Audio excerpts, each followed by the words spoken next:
Semua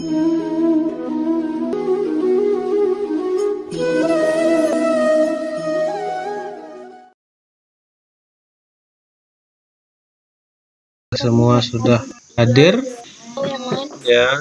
Untuk mikrofonnya di mute dulu ya. Kita mulai.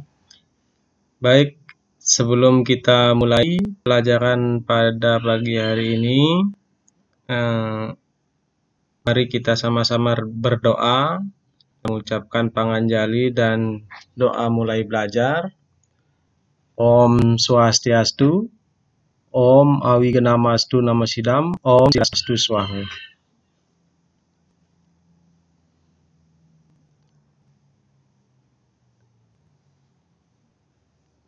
Baik, untuk sekarang kita akan mempelajari tentang syarat-syarat orang suci. Adapun tujuan yang kita capai adalah menerima perilaku orang suci agama Hindu yang patut dihormati, meneladani perilaku orang suci, menemukan syarat-syarat menjadi orang suci, menunjukkan cara meneladani perilaku orang suci. Jadi itu adalah capaian yang akan kita pelajari dalam materi pada pagi hari ini. Terlebih dahulu mari kita sama-sama menyanyikan lagu Indonesia Raya.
Apakah kalian tahu orang suci di dalam ajaran agama Hindu itu ada berapa?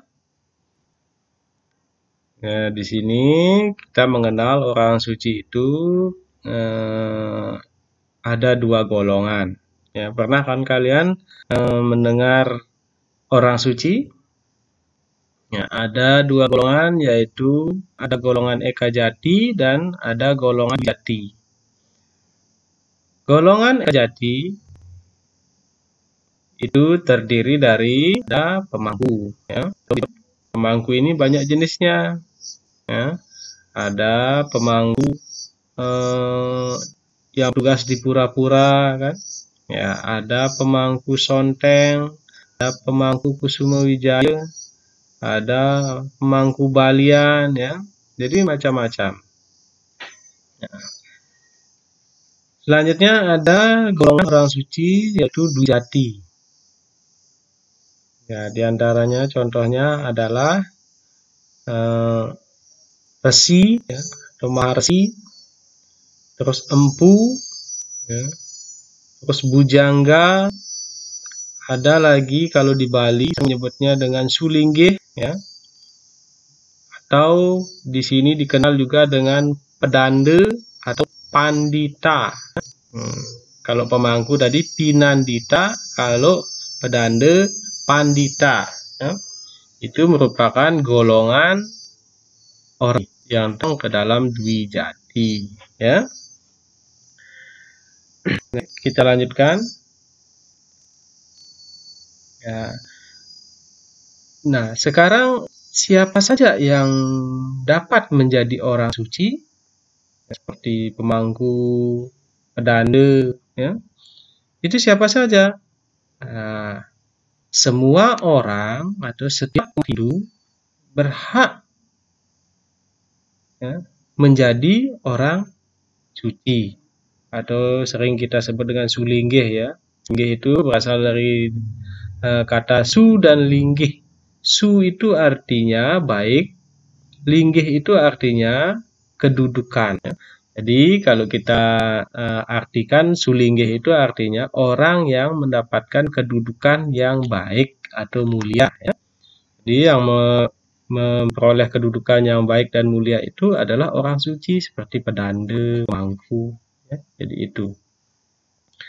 Seorang dapat menjadi seorang sulinggih apabila telah memenuhi syarat-syarat yang telah ditetapkan oleh Parisade. Ya, Parisade Hindu Dharma Indonesia ya, PHDI atau hasil keputusan dari Mahasabha seluruh pedanda atau pemangku yang ada di Indonesia ya, itu mengadakan pertemuan di sana memutuskan apa sih syarat-syaratnya untuk orang suci ya. Baik, untuk selanjutnya lihat video berikut ini. Om Swastiastu. Jumpa lagi di channel YouTube Krishna Global dengan materi syarat-syarat orang suci, tugas dan kewajiban orang suci. Setiap umat Hindu memiliki hak yang sama untuk menjadi seorang sulinggih. Seseorang dapat diangkat menjadi seorang sulinggih apabila telah memenuhi syarat-syarat berikut ini. 1. Laki-laki yang sudah menikah atau tidak menikah seumur hidupnya atau Sukla Brahmacari. 2. Wanita yang sudah menikah atau tidak menikah seumur hidupnya atau Sukla Brahmacari. Yang ketiga, pasangan suami istri yang sah. 4. Usia minimal 40 tahun. 5. Paham bahasa Kawi, Sanskerta, Indonesia, menguasai secara mendalam isi dari kitab suci Weda dan memiliki pengetahuan umum yang luas. Yang keenam, sehat jasmani dan rohani. 7. Berbudi pekerti yang luhur. 8. Tidak tersangkut pidana. 9. Mendapat persetujuan dari gurunya atau nabe. Yang ke-10, tidak terikat dengan pekerjaan di luar kegiatan keagamaan. Tugas dan kewajiban orang suci. Sebagai orang suci tentu memiliki kewajiban tugas dalam kehidupan sehari-hari. Berikut ini tugas dan kewajiban orang suci, yaitu melaksanakan Surya Sewana setiap pagi. 2. Memimpin persembahyangan umat. 3. Memimpin pelaksanaan upacara yatnya sesuai kitab suci Weda. 4. Melaksanakan Tirta Yatra. Yang kelima, aktif dalam kegiatan meningkatkan kesucian diri. Dan 6. Mampu memberikan ajaran Dharma pada umatnya. Larangan-larangan orang suci. Ada beberapa larangan yang harus dipatuhi sebagai orang suci agar terbebas dari ketidaksucian, antara lain menghina guru, membunuh, berdusta, suka bertengkar, sombong, rakus atau tamak, terlibat hutang piutang, merampok, memberikan makan dan minum pada pencuri, memakan daging, minum minuman keras, dan mengkonsumsi narkoba. Demikian materi kali ini, semoga dapat bermanfaat. Dan sudah tadi melihat video tentang syarat-syarat menjadi orang suci.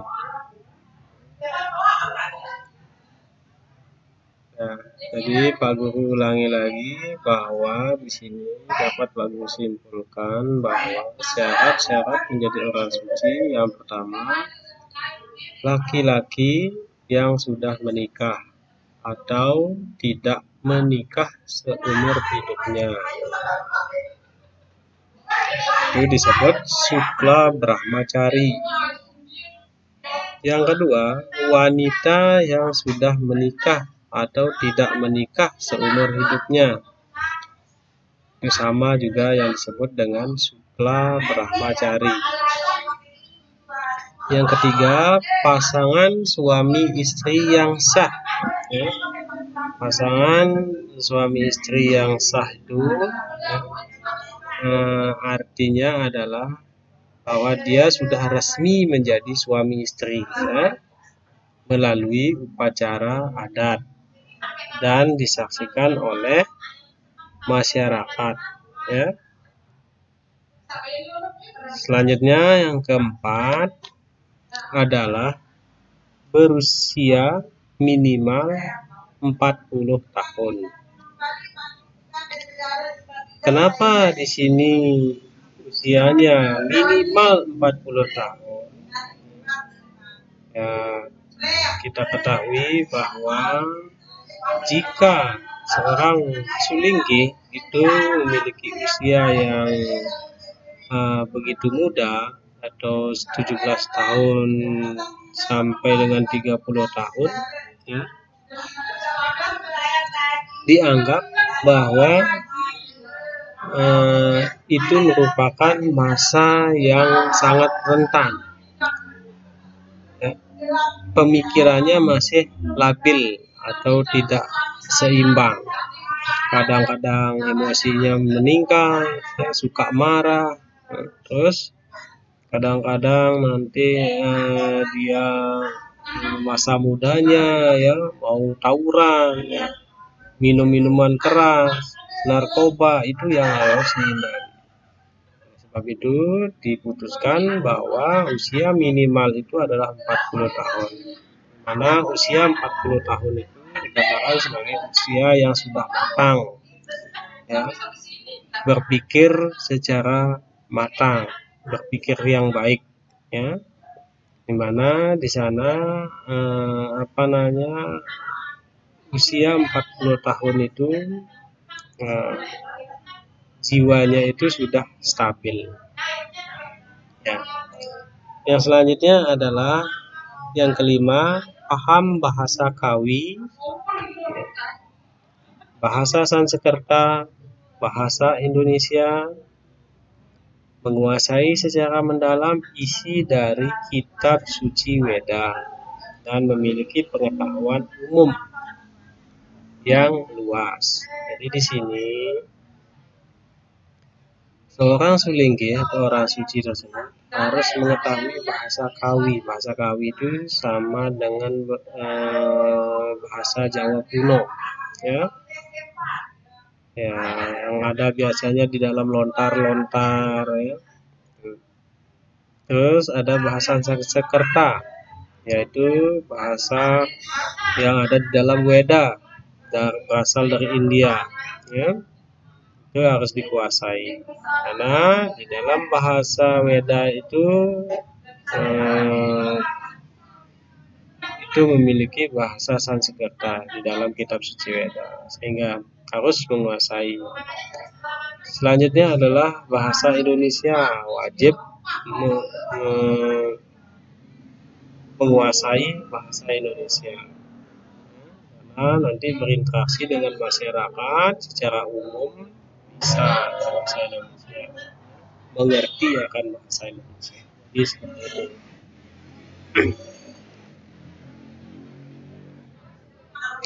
Selanjutnya yang keenam adalah sehat jasmani dan rohani. Seorang sulinggi ini harus memiliki badan yang sehat, tidak cacat, ya, badannya sehat, tidak penyakitan, ya, dan memiliki rohani yang sehat juga. Artinya rohani yang sehat itu adalah tidak gila, ya. Jadi itu jiwanya tidak terganggu, Nah, nanti takutnya pada saat melaksanakan upacara kadang-kadang kan nanti kambuh penyakitnya, gila ya, jadi nanti bisa berpengaruh terhadap upacara tersebut ya. Jadi dites dulu apakah sehat jasmani atau sehat rohaninya ya, itu menjadi syaratnya. Yang ketujuh adalah berbudi pekerti yang luhur. Nah, jadi berbudi pekerti yang luhur ini maksudnya itu adalah memiliki sifat yang baik. Ya, perbuatannya juga baik, apalagi tingkah lakunya. Dia mencerminkan orang yang memiliki atau menjalankan ajaran agama dengan baik. Ya, di dalam ajaran agama Hindu, sifat yang baik itu ada di dalam Trikaya Parisuddha. Trikaya Parisuddha itu artinya adalah 3 perbuatan yang baik atau suci. Yang pertama ya, itu adalah kayika. Kayika itu artinya berbuat yang baik dan benar. Ya, setiap perbuatannya itu harus berdasarkan atas kebaikan, ya, ketulus ikhlasan. Ya, jadi itu yang harus dilakukan. Yang kedua itu adalah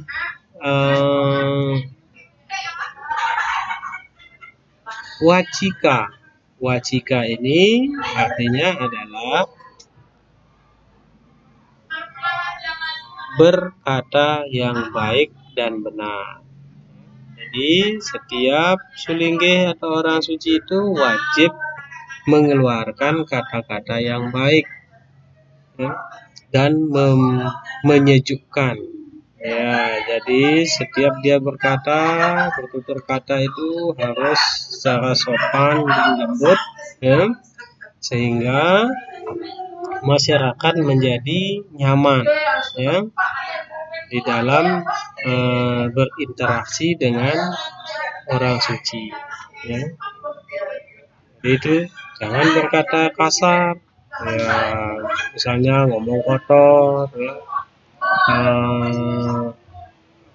berbicara dengan orang lain dengan nadanya keras, kasar, itu tidak baik. Itu tidak mencerminkan orang sebagai orang suci ya. Jadi itu harus dijaga, harus dikendalikan perkataan itu. Selanjutnya adalah manacika. Manacika ini artinya berpikir yang baik dan benar. Ya. Jadi di sini kita harus memiliki pikiran yang baik dan benar. Tidak pikirannya itu ingin mencelakai orang lain, selalu berpikir positif kepada orang lain, tidak membicarakan keburukan orang lain. Ya, jadi itulah yang harus dilakukan orang suci. Selanjutnya yang nomor 7 ya. Sudah ya yang nomor 7 ya. Nomor 8 ya. Tidak tersangkut pidana. Jadi artinya ini calon sulingge atau orang suci ini tidak boleh tersangkut pidana ya. Tidak pernah dihukum ya, masuk penjara ya. Jadi itu karena apa? Kalau sudah masuk penjara artinya itu orang tersebut sudah pernah melakukan kejahatan ya. Itu tidak mencerminkan perilaku orang suci ya. Nah, nomor 9 mendapat persetujuan dari gurunya. Nah, ini sebelum dia menjadi orang suci, ya, baru dia calon ya akan menjadi orang suci. Terlebih dahulu dia harus mencari guru untuk membimbingnya. Ya. Jadi dia mencari guru. Siapa gurunya? Yang menjadi gurunya itu adalah seorang pedande, ya, boleh. Terus ada resi, boleh, atau rimpu, ya, boleh. Itu yang diangkat sebagai guru. Ya. Nah, setelah dia mendapatkan guru, maka dia akan belajar. Di sana dia akan belajar, ya, belajar tentang Weda, terus belajar tentang bagaimana menyelesaikan upacara. Itu yang dilakukan. Setelah itu, sekian tahun dia belajar, dia harus tetap mencari bimbingan kepada gurunya. Ketika sudah selesai, dianggap mampu untuk memuput suatu acara atau menyelesaikan upacara dan dirasa mampu menguasai Weda, nah, barulah melakukan upacara, yaitu upacara Eka Jati untuk pemangku, Dwi Jati untuk pedande atau sulingge. Ya. Jadi itu yang dilakukan. Ya. Setelah dia menyelesaikan pelajarannya atau masa belajarnya kepada nabe, itu guru sucinya itu disebut nabe, ya, maka diupacarakan. Siapa yang mengupacarai? Masyarakat dan gurunya, ya. Itu diwinten namanya, ya, diwinten, dibuatkan acara, ya, sehingga dia menjadi suci, ya. Artinya itu upacara pawintenan itu adalah upacara penyucian, ya, penyucian bagi seorang sulinggih atau pemangku, ya. Jadi itu. Baik. Guru sucinya itu, Pak Guru katakan tadi, itu disebut dengan nabe. Jadi patut dia dihormati, apapun masalahnya, apapun kendala yang dihadapinya, maka itu merupakan tanggung jawab nabinya atau gurunya, ya. Jadi itu. Selanjutnya adalah yang ke-10, itu adalah tidak terikat dengan pekerjaan di luar kegiatan keagamaan. Ya, artinya adalah, ya, di sini seorang sulingge itu tidak boleh dia melakukan pekerjaan seperti di kantor. Tidak boleh masih terikat oleh pekerjaan di kantor selain kegiatan keagamaan. Nah, nanti misalnya pemangkunya mau menjadi buruh, ya, buruh pabrik atau di kantor bekerja, atau menjadi TNI, menjadi Polri, ya, itu tidak boleh. Kalau dia sudah pensiun dari pekerjaannya, baru dia boleh menjadi orang suci. Kalau dia masih terikat oleh pekerjaan yang di kantornya, tidak boleh, ya. Karena apa? Kalau sudah dia menjadi orang suci, ya, maka dia itu sudah sepenuhnya mengabdikan diri kepada masyarakat dan kepada Tuhan, ya, untuk menghantarkan doa-doa dari masyarakatnya, ya. Ya, seperti itu. Kapanpun ditugaskan, ya, kapanpun orang membutuhkan sulinggih, haruslah mau ya, melaksanakan upacara tertentu, asalkan upacaranya itu sesuai dengan norma-norma agama ya. Jadi itu tidak sembarangan. Nah, jadi itu syarat-syarat menjadi orang suci. Nah, jadi ada juga ketika orang suci sudah menjadi orang suci, ada pantangan-pantangan yang harus dilakukan ya. Pantangannya Pak Guru contohkan saja ya, tidak boleh dia itu makan daging ya, makan daging sembarangan tidak boleh ya. Jadi dia sebaiknya melakukan vegetarian ya, hanya makan sayur-sayuran, buah-buahan. Kalau makan daging, karena daging itu merupakan makanan rajasika ya, yang dapat membuat emosi seseorang itu menjadi tinggi ya, suka marah ya, jadi itu. Yang kedua, pantangan yang harus dikendalikan oleh orang suci adalah tidak boleh minum minuman keras ya. Orang suci itu betul-betul suci ya. Kalau dia sudah terkena minuman keras ya, mabuk-mabukan, itu bukan orang suci ya. Masih kotor itu ya. Jadi itu yang harus dilakukan ya. Nanti jangan sampai kamu ada di rumahnya orang suci, orang pemangkunya minum minuman keras, minum tuak ya.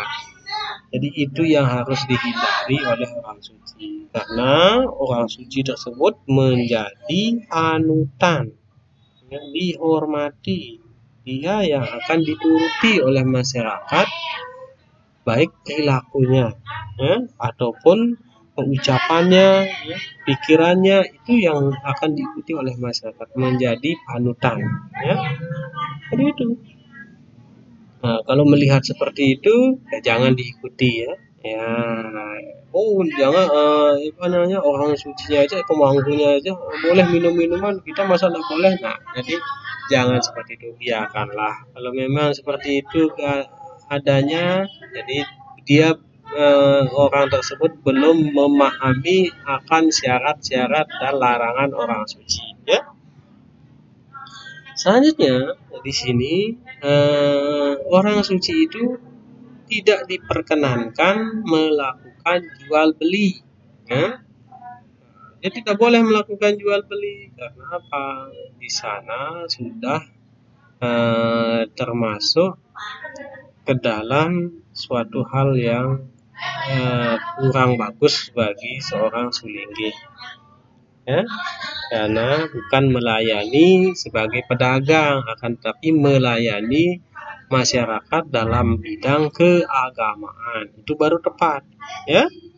Nah, baik, mungkin itu adalah syarat-syarat dan pantangan yang harus dilakukan oleh orang suci ya. Tugas yang harus kalian kerjakan ya, nanti Pak Guru kirim tugasnya lewat WA Group ya, nanti kalian kerjakan di sana ya. Tugasnya nanti seperti ini, kalian masuk ke linknya ya, ada nanti Pak Guru kirimkan linknya ya. Nah, seperti ini ya, seperti ini akan kirimkan ya. Nah, ini Pak Guru kirimkan ke WA Group, nanti akan munculnya bar kerja peserta didik ya. Nanti kamu tuliskan nama di sini, tulis namanya di sini ya, nama. Caranya menjawab, video bisa kamu tonton nanti di sini. Kebetulan dia tidak terlihat di video tentang orang suci. Setelah itu baru kalian jawab soal sudah muncul ya. kalian jawab soalnya dengan cara klik di sini ya. Nanti kalian pilih jawabannya ya. Ini pilih jawabannya mana yang benar jawabannya ya. Ini juga mana pilih salah satu ini, tinggal klik mana jawaban yang benar. Jadi itu sama semua caranya ini 1 sampai 5 sama. Nah, yang nomor 6 caranya adalah di sini kalian tinggal centang, kasih tanda centang begini, tinggal klik yang warna biru ini ya. Nah, tinggal klik ini nanti akan muncul tanda checklist. Mana jawaban yang benar? Dibaca soalnya baik-baik. Mana jawaban yang benar? Itulah yang kalian centang, ya. Jangan centang semuanya, ya. Ya salah, ya. Harus satu. Mana yang benar? Selanjutnya ini sama, ya, nomor 7. Nah, nomor 8 sama kayak yang nomor 1 sampai 5. Kalian tinggal pilih saja mana jawabannya ya. Ya. Sama juga ini sampai nomor 10 sama. Ya. Baik. Untuk pengirimannya ya. Ini sudah ada petunjuknya, sudah Pak Guru ini. Dan semuanya sudah akan muncul seperti ini. Tinggal email my answer to my teacher. Ya. Kalian klik yang ini, jangan yang ini ya. Klik yang ini. Ah, di sini tulis namamu ya, nama kamu tulis di sini. Misalnya Devi. Ya. Terus di sini kamu tulis kelas 4. Terus di sini kamu tulis agama dulu. Terus di sini baru kamu tulis email Pak Guru ya. Ini email Pak Guru masukkan ya. Nah, ini emailnya. Kalian ketik di sini email Pak Guru. Kalau tidak jelas yang ini masukkan ini ya, sama. Nah, setelah itu baru send. Ketik ini ya, ketik ini. Ya. Nah, ketik ini ya. Send. Kirim. Setelah itu akan masuk ke email Pak Guru ya. Nah, jadi ini adalah tugas kalian ya. Baik, nanti Pak Guru akan buka di sini berapa nilai kalian sudah ada masuk di sini. Sudah jelas ya anak-anak ya. Baik, mungkin hanya itu yang dapat Pak Guru sampaikan pada pagi hari ini. Ingat, kalian di rumah selalu jaga kesehatan ya. Rajin belajar di rumah ya. Baca bukunya yang sudah Pak Guru berikan ya. Minggu depan mungkin kita akan bahas materi yang lain ya. Tapi ini tugasnya Pak Guru tunggu nanti ya. Ya, silahkan kalian kirim. Nanti linknya Pak Guru kirim ke grup WA. Sudah Pak Guru kirim ke grup WA ya.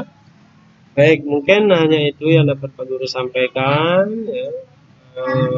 Selamat mengerjakan tugasnya. Pak Guru tunggu tugasnya. Pak Guru akhiri dengan para pesanti.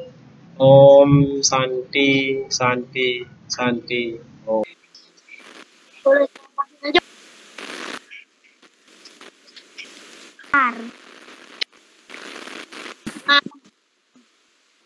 Pak Devin